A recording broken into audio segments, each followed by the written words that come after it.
بسم الله الرحمن الرحيم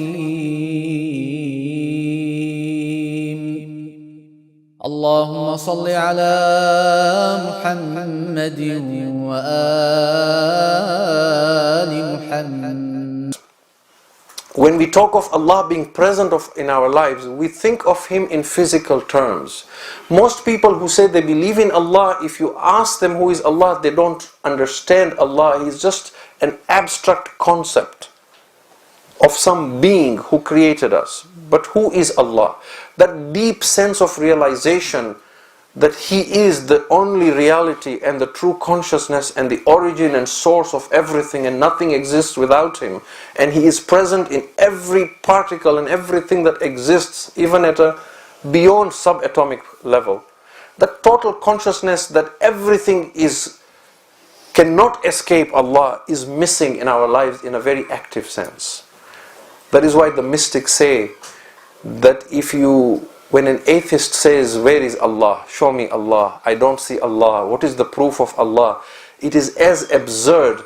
He is so present overwhelmingly that He appears absent because of the excessive manner with which He is present. And the example they give is that if you went into an ocean and you spoke to a fish and you said to the fish, "You cannot exist without water," the fish would look around and say, "Water, where is water? I don't see any water." Because he is so immersed in the water, he doesn't see the water.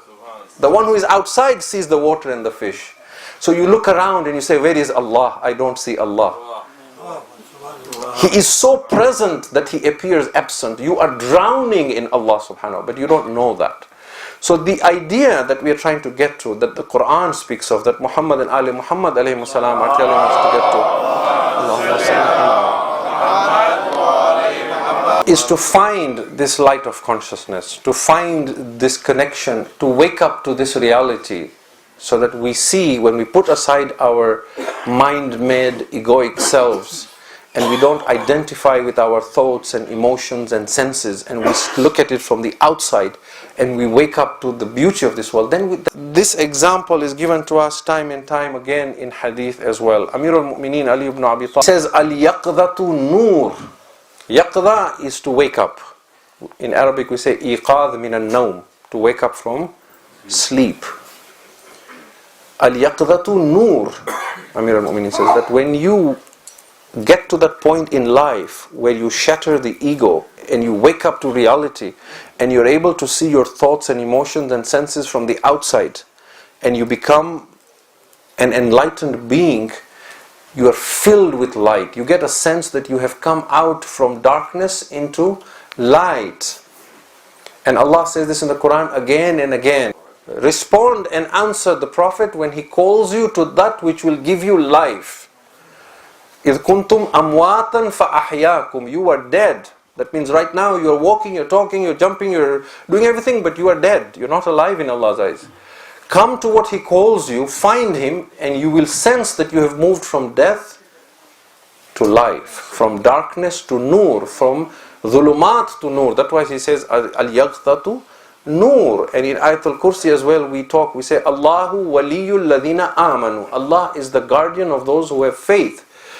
يُخْرِجُهُمْ مِنَ الظُّلُمَاتِ إِلَى النُّورِ. He takes them out of darkness into light. وَالَّذِينَ كَفَرُوا. And those who are faithless, أَوْلِيَاؤُهُمُ الطَّاغُوتِ. Their companions are the rebels, are the devils. يُخْرِجُونَهُمْ مِنَ النُّورِ إِلَى الظُّلُمَاتِ. They put them into a state of sleep. So what is this movement from dark to light and light to darkness? It's not physical light. It is from a state of heedlessness to a state of wakefulness. From a state of being dead to a state of the heart being awake and being alive. But the same Imam who says, "Al-yaqdhatu nur," he laments that people are very difficult to wake up. He says, "An-nasu niyamun," people are asleep. "Idha matu intabahu." When they die, they wake up. When the soul is separated from the body, then it's like coming out of the water to take a breath, and I was asleep all this time. I missed out on the purpose of my existence. I did not live at all. He complains to his companions in Kufa. If you look at Nahjul Balagha, he says, is there no way to wake you up, O insan? Is there no way to convince you to turn away from your thoughts and emotions and physical senses in this world and turn towards the dhikr of Allah? Is there no way to give you that hamasa, that zeal to be dedicated to finding Allah? He says, Ma li arakum ashbahan bila arwah. Why is it that when I look at you, I see you physical beings, skeletons that have no soul in them?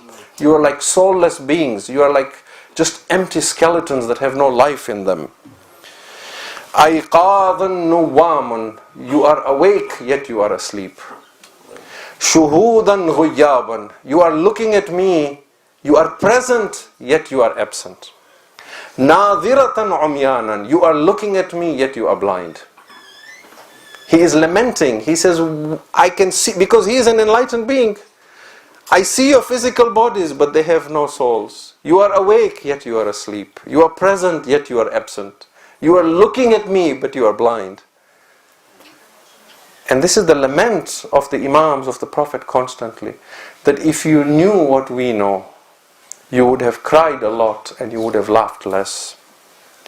You see in Hadith al-Qudsi as well, Allah says, عَجِبْتُ لِمَنْ أَيْقَنَ بِالْمَوْتِ كَيْفَ يَضْحَكْ. I am amazed at a person who is absolutely certain he's going to die. How does he laugh? Where do you get this jur'ah? To be so arrogant about life, to think that everything you have is because of your knowledge and your hard work. To trample on others, to humiliate others, to turn away the beggar, to have no time for Allah. It is a state of heedlessness until death comes and we are forced to wake up.